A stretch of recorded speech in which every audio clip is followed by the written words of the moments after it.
ಪ್ರವಾಸಿ ಪ್ರಪಂಚದ ಟ್ರಾವೆಲ್ ಬುಲೆಟಿನ್ಗೆ ಸ್ವಾಗತ. ನಾನು ಸ್ವಾತಿ ಕೃಷ್ಣ. ಈಗ ಹೆಡ್ಲೈನ್ಸ್.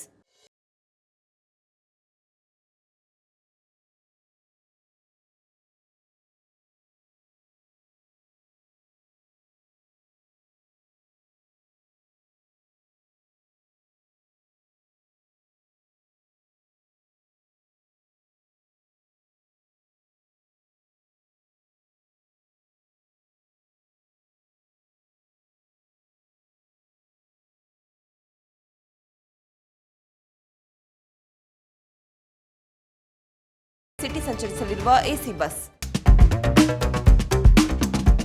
ಭಾರತದ ವನ್ಯಲೋಕದ ಕುರಿತು ಅಚ್ಚರಿಯ ಮಾಹಿತಿಯೊಂದು ಹೊರಬಿದ್ದಿದೆ. ದೇಶದ ಕೆಲ ಅರಣ್ಯ ಭಾಗಗಳಲ್ಲಿ 709 ಹೊಸ ಪ್ರಾಣಿ ಪ್ರಭೇದಗಳ ಪತ್ತೆ ಮಾಡಲಾಗಿದೆ ಎಂದು ತಜ್ಞರು ತಿಳಿಸಿದ್ದಾರೆ. ಜುವಾಲಾಜಿಕಲ್ ಸರ್ವೆ ಆಫ್ ಇಂಡಿಯಾ ಈ ಮಾಹಿತಿಯನ್ನು ನೀಡಿದ್ದು 2025ರಲ್ಲಿ ಬರೋಬ್ಬರಿ 709 ಹೊಸ ಪ್ರಾಣಿ ಪ್ರಭೇದಗಳನ್ನು ಪತ್ತೆ ಹಚ್ಚುವ ಮೂಲಕ ದಾಖಲೆ ನಿರ್ಮಿಸಲಾಗಿದೆ ಎಂದು ತಿಳಿಸಿದೆ. ಕೇರಳ, ಪಶ್ಚಿಮ ಬಂಗಾಳ ಮತ್ತು ಕರ್ನಾಟಕದ ಪಶ್ಚಿಮ ಘಟ್ಟಗಳ ಅರಣ್ಯಗಳಲ್ಲಿ ಅತಿ ಹೆಚ್ಚು ಹೊಸ ಜೀವಿಗಳನ್ನು ಪತ್ತೆ ಮಾಡಲಾಗಿದೆ ಎಂದು ವರದಿ ತಿಳಿಸಿದೆ. ಹೊಸ ಜಾತಿಯ ಬಾವಲಿಗಳು, ಹಾವುಗಳು ಇತ್ಯಾದಿ ಪ್ರಭೇದಗಳನ್ನು ವರದಿಯಲ್ಲಿ ಉಲ್ಲೇಖಿಸಲಾಗಿದ್ದು, ಸಂರಕ್ಷಣೆಯ ಜಾಗೃತಿ ಮೂಡಿಸಲು ವಿಜ್ಞಾನ ಲೋಕ ಮುಂದಾಗಿದೆ. ಬಂಡೀಪುರದಲ್ಲಿ ಅಪರೂಪದ ಗಂಡು ಹೈನ ಮೃತಪಟ್ಟಿದೆ. ಸಾಮಾನ್ಯವಾಗಿ ಉತ್ತರ ಕರ್ನಾಟಕದ ಭಾಗಗಳಲ್ಲಿ ಕಂಡುಬರುವ ಹೈನಾಗಳನ್ನು ವಿರಳವಾಗಿ ಬಂಡೀಪುರ ಮತ್ತು ತಮಿಳುನಾಡಿನ ಅರಣ್ಯ ಭಾಗಗಳಲ್ಲಿಯೂ ಕಾಣಬಹುದು. ಮೃತಪಟ್ಟಿರುವ ಹೈನಾದ ಕಳೆ ಬರಹ ಕಂಡು ಸ್ಥಳೀಯರು ಅರಣ್ಯ ಇಲಾಖೆಯವರಿಗೆ ತಿಳಿಸಿದ್ದಾರೆ. ಸ್ಥಳಕ್ಕೆ ಅಧಿಕಾರಿಗಳು ಆಗಮಿಸಿ ಪರಿಶೀಲನೆಯನ್ನ ಮಾಡಿದ್ದಾರೆ ಎಂದು ತಿಳಿದುಬಂದಿದೆ. ಈ ಕುರಿತು ಮಾತನಾಡಿರುವ ಬಂಡೀಪುರ ಹುಲಿ ಯೋಜನೆ ನಿರ್ದೇಶಕರು, ಹೈನಾ ಸಾವಿಗೆ ಇನ್ನೂ ಸ್ಪಷ್ಟ ಕಾರಣ ತಿಳಿದು ಬಂದಿಲ್ಲ. ಕಳೆ ಬರಹವನ್ನ ಪ್ರಯೋಗಾಲಯದಲ್ಲಿ ಪರೀಕ್ಷೆಗೆ ಒಳಪಡಿಸಲಾಗಿದೆ. ನಾವು ವರದಿಗಾಗಿ ಕಾಯುತ್ತಿದ್ದೇವೆ ಎಂದು ತಿಳಿಸಿದ್ದಾರೆ.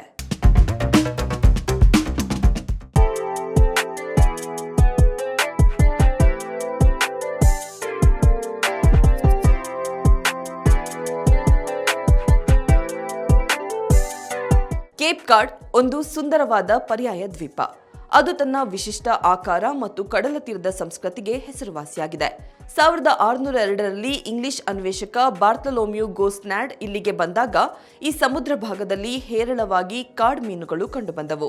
ಹಾಗಾಗಿ ಇದಕ್ಕೆ ಕೇಪ್ ಕಾರ್ಡ್ ಎಂಬ ಹೆಸರು ಬಂದಿತ್ತು. ವಿಶೇಷವೆಂದರೆ, ಅಮೆರಿಕದ ಇತಿಹಾಸದಲ್ಲಿ ಪ್ರಸಿದ್ಧವಾದ ಪಿಲ್ಗ್ರಿಮ್ಸ್ ಮೊದಲು ಕಾಲಿಟ್ಟಿದ್ದು ಇದೇ ಜಾಗದಲ್ಲಿ. ಆಮೇಲೆ ಅವರು ಪ್ಲೇಮೌತ್ಗೆ ತೆರಳಿದರು. ನಕ್ಷೆಯಲ್ಲಿ ಕೇಪ್ ಕಾರ್ಡ್ ಅನ್ನು ನೋಡಿದ್ರೆ ಅದು ಮನುಷ್ಯನ ಮಡಚಿದ ಕೈ ಅಥವಾ ಕೊಕ್ಕೆಯ ಆಕಾರದಲ್ಲಿ ಕಾಣಿಸುತ್ತದೆ. ಇದರ ಭೌಗೋಳಿಕ ಆಕಾರವು ನೂರಾರು ಸುಂದರವಾದ ಮರಳು ದಂಡೆಗಳು ಮತ್ತು ನೈಸರ್ಗಿಕ ಬಂದರುಗಳನ್ನು ಸೃಷ್ಟಿಸಿದೆ. ಇದು ಪ್ರವಾಸಿಗರನ್ನ ಆಕರ್ಷಿಸಲು ಮುಖ್ಯ ಕಾರಣ. ಹಡಗುಗಳಿಗೆ ದಾರಿ ತೋರಿಸಲು ಈ ಪ್ರದೇಶದಲ್ಲಿ ಅನೇಕ ಐತಿಹಾಸಿಕ ಲೈಟ್ ಹೌಸ್ಗಳನ್ನು ನಿರ್ಮಿಸಲಾಗಿದೆ. ಕೇಪ್ ಕಾರ್ಡ್ ಯಾವ ದೇಶದಲ್ಲಿದೆ?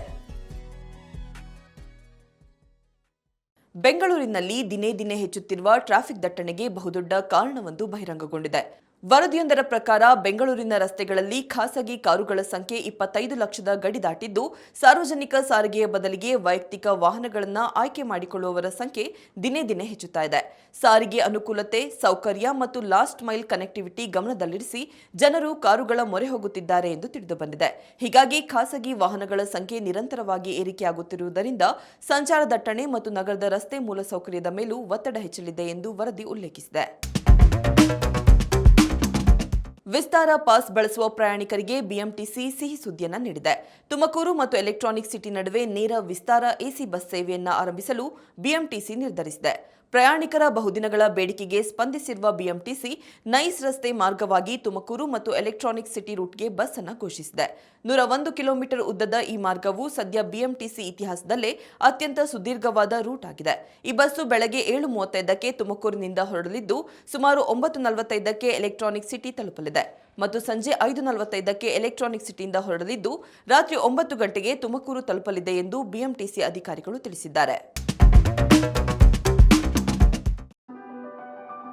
ಈಗ ಕ್ವಿಜ್ ಟೈಮ್. ಇಂದಿನ ಪ್ರಶ್ನೆ: ಪ್ರಪಂಚದ ಮೊದಲ ಮತ್ತು ಅತ್ಯಂತ ಹಳೆಯ ನಾಗರಿಕತೆಯ ಹೆಸರೇನು?